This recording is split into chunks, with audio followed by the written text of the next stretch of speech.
welcome back to my channel. My name is Komana, and today I have an interesting topic for you. So you've been wondering, how do you apply to study in China? How do you get to China? Well, I'm going to be sharing some information. I'm not an agent, I'm just sharing some information. So here's the video, stay tuned and don't forget to subscribe.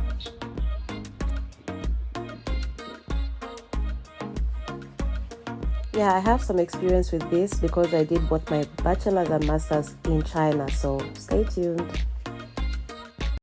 Okay, so we have around 5 types of scholarships. We have CSC, which is China Scholarship, ANSO Scholarship, yes.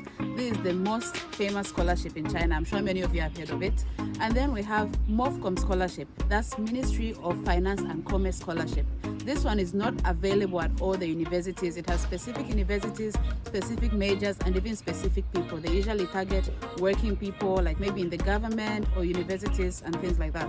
And then we also have ANSO and TWAS, which is by the China Academy of Science. Yeah. And we also have the Confucius Scholarship. It's mostly for those studying Chinese and they want to be Chinese teachers later, like they're going to teach Chinese Mandarin to other people in their countries later. That's what the Confucius Scholarship is for. And then lastly, we also have the University or Provincial Scholarship. Sometimes, like maybe the province where the city is in, they offer scholarships. So it's either the university offering scholarships themselves, or they can give you the provincial scholarship from the university's province. Yeah. So those are the scholarship types. So I'm going to link all the scholarships, and also you can find the information. And actually, it's very easy. It's really quite easy for you to apply. And make sure you read the instructions. That's one of the things when you're applying to China. Read the instructions carefully and follow them, because if you just miss one instruction, you might be applying for the wrong thing and there's nothing they can do about it. So make sure that you are applying for the right thing, you have all the right documents, and you follow their instructions. So we're going to talk about some of the advantages of studying in China. Someone will say, why China? What are you even doing in China? Why should I go to China? So one of the advantages is safety. China is very safe. Like, you can move around at night and all of that. It's very safe because of the surveillance all over and everything. So safety is number one. I'm sure that's a priority for many people, especially like young ladies and stuff. You want to be in a place where you're safe. And also advanced technology. Of course, I don't even have to tell you this one. You know that the technology in China is top-notch, so advanced technology.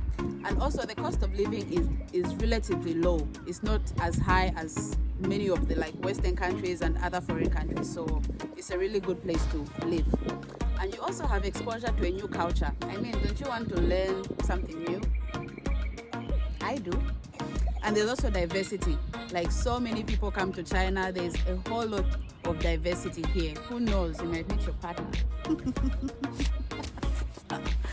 You might meet your partner like I met mine. So diversity. And then in China, universities don't usually ask for IELTS or TOEFL exam results. They don't ask for the scores. So that's an advantage because you don't have to spend extra during your application. And then also when it comes to application, there are also 0 to low application fees. Most universities don't ask for application fees, and when they do, the application fees are not that high. Like, maybe the highest they can go is $100 to $150, somewhere there. That's for the university. But if you're using an agent, it's different, of course, because you have to pay the agent for the processing fee.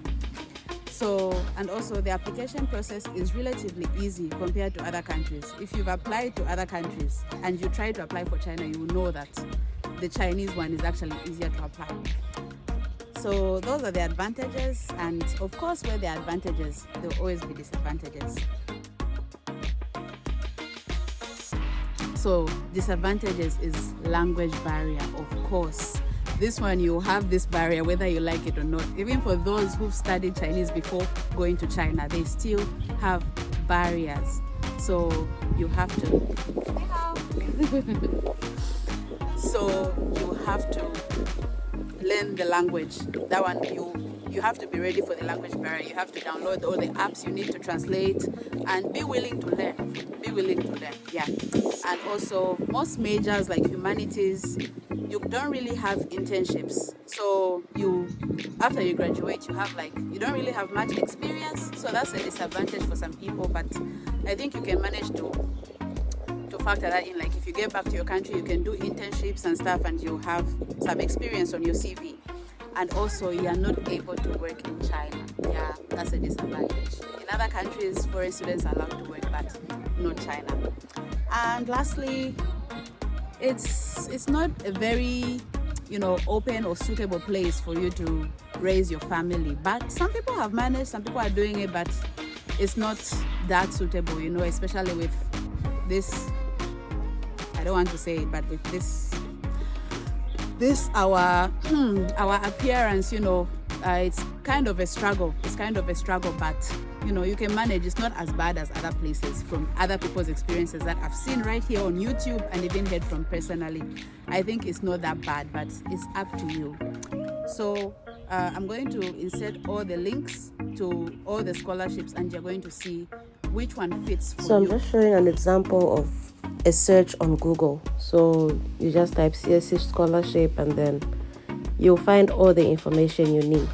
And like I said earlier, I'm going to attach all the links so you can see this. So the link I'll attach for CSC, you can even see the top universities for the majors that you want. So this is just an overview of what it looks like. As you can see, like most of the majors are there and the top universities. If you don't want a top university, it's also fine. It's just a list of the universities, yeah. And then this is how the CSC portal looks like.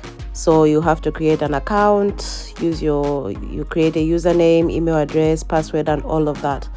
I'm just showing you an outlook of everything so that it's easier for you when you're going through the links and everything. It's not hard. Just follow all the instructions and everything is going to be fine. Yeah.